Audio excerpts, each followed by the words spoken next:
regular guest in our program who raised high the flag of African unity and of Pan-Africanism in the spirit of Osagyefo Kwame Nkrumah, Brother Kwame Ture, Muammar Gaddafi, so many great leaders. And in fact, it represents for the largest organization of African people in the United States, independent organization, not membership organization like the NAACP where you pay $25 and you're a member, but a disciplined organization, truly a vanguard role to give our people direction as the Nation of Islam. And tonight we're going to talk about what's happening in Africa with Brother Akbar Muhammad. Welcome to Southern California. And just a little side note, Brother Akbar will be speaking today at 4 o'clock at Rancho La Cienega, right next to Dorsey, at the Shabazz Promoted Black Music and Art Festival at 4 o'clock over there by Rodeo and La Brea, Rancho La Cienega, Dorsey High School. Welcome to Southern California, my brother. Thank you, Brother D-Don. I'm very happy to be here. I want to start off, Bismillah ar-Rahman ar-Rahim. First, D-Don, let me just segue into something that I think is important.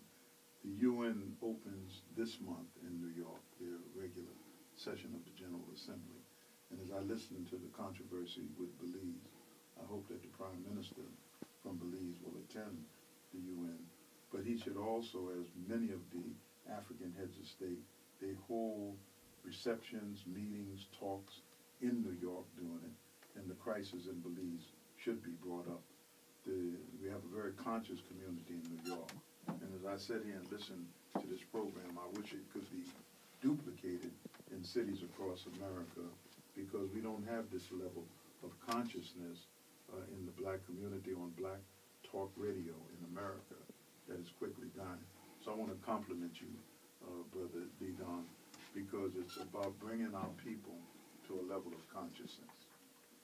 In terms of the recent crossover of 2 heads of state, but actually this year 4 heads of states, what impact will the situation in Ghana with the crossover of John Atta Mills as well as Meles Zenawi in terms of your analysis in terms of Ethiopia?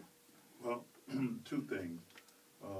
John Atta Mills, the president of Ghana, who was Jerry Rawlings' vice president, who in 2 elections tried to unseat the NPP, which was the opposition party, a very right-wing party, a business party, backed by the West, and being that the NDC, the party of Rawlings, was more to the left. And they had, at the base of their thinking and direction, was socialist reforms in Ghana that they tried to strike the balance when the Western world said that you must diversify, you must open your society up. And going along with it, they attempted to do it. And then a right-wing party, a business party, many of them who lived abroad, came to power in Ghana. Mills's death, we had hoped, would bring the internal dynamics within the NDC together. Mills was loved. He was a man of peace as they hailed him. I went to Ghana for his funeral service, very dignified, excellent service to bid farewell. And the vice president, John Dramani Mahama, who is now the president, has come to power of something that he didn't expect. But right before that, he wrote a book, maybe 6 months or 4 months before the death of the president, called My First Coup d'etat. The book it was published in America, released in America and in England. But in the book, the important part, D-Don, is that he has 2 chapters in there. And I know when he wrote it, he wasn't writing and thinking that one day I'm going to be president of Ghana. He's the first northerner. He comes from a Muslim family. Mm-hmm. And when they put their children in the Christian schools, many of them left Islam. But his roots are in the north. In his book, he has 2 chapters. One, how I got my Christian name. The second one is Sankofa. Mm-hmm. And in the section on Sankofa, he talks about the diaspora. If you are able to get a book, a copy of it, it is worth reading. So the impact of the death of the president ushered in the first northerner. He spoke at a tremendous Eid prayer a few Sundays ago, the end of Ramadan. And he spoke in English first, and then he segued into Hausa, which is the language of most of the Muslims. And he lit the stadium up. maybe 40,000 people were there for the prayers, but he lit them up because he talked about the forward direction of the country and don't let any party use the Muslims who dominate what is called, we would call it the hood, in Africa it's called the Zongo. So Ghana, that has now pumping oil, it has cocoa and gold, they keep using this theme of the West building a middle-class society, a theme that I personally dislike because it doesn't consider the poor people.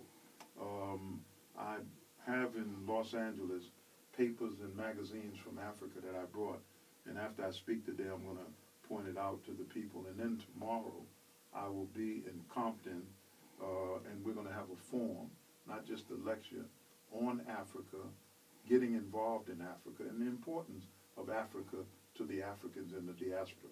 I attended a lecture yesterday, and the speaker said that a lot of things are happening internationally, but I can't be involved in that. Bad statement, because he doesn't know that the involvement of what is happening in Africa in particular for us and in the world reflects on what is happening here. There's a terminology that Dr. Kwame Nkrumah used when he emerged from jail. He called it direct action. And right now, we have a similar case with Minister Farrakhan, because of the tremendous killing in the inner city, is using direct action. He has taken the tremendous cadre of brothers in the Nation of Islam, and he has sent them into the inner cities, into the hood, to talk to our brothers about holding down this killing and fighting and the gang warfare and the amount of death that is caused in the city. He has taken the brothers and put them in the street every week, and he himself has gone out in the street to talk to our people about this killing that's going on across this country. We consider that direct action. I want to say something about the death of Zenawi in Ethiopia. Most of the people who know his background, he's a strong Marxist. He overthrew his brother, Miriam, Mengistu, who was the leader of Ethiopia. And then he had to play this delicate balance between the West and what he wanted to do for Ethiopia, a country now with a population of 80 million people. After Eritrea got their freedom, they fought a war. Then the West wanted to use him. Don't forget the headquarters of the African Union is in Addis Ababa. And he's 57 years old. So his death now, his funeral will be tomorrow. His death now will change the landscape of what happens with this powerful country of Ethiopia that is building its economy, and it has 80 million people. And so now we're going to see, because America wanted him to be the buttress in Somalia.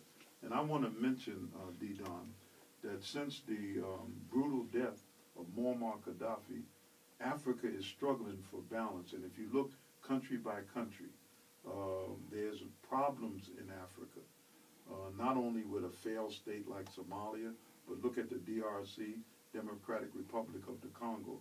Look at the recent problem in Kenya, the killing in Kenya. Then you have to look at Libya itself, and the West is trying to hold the news or suppress the news of the chaos in Libya. And it's painful to see African countries knowing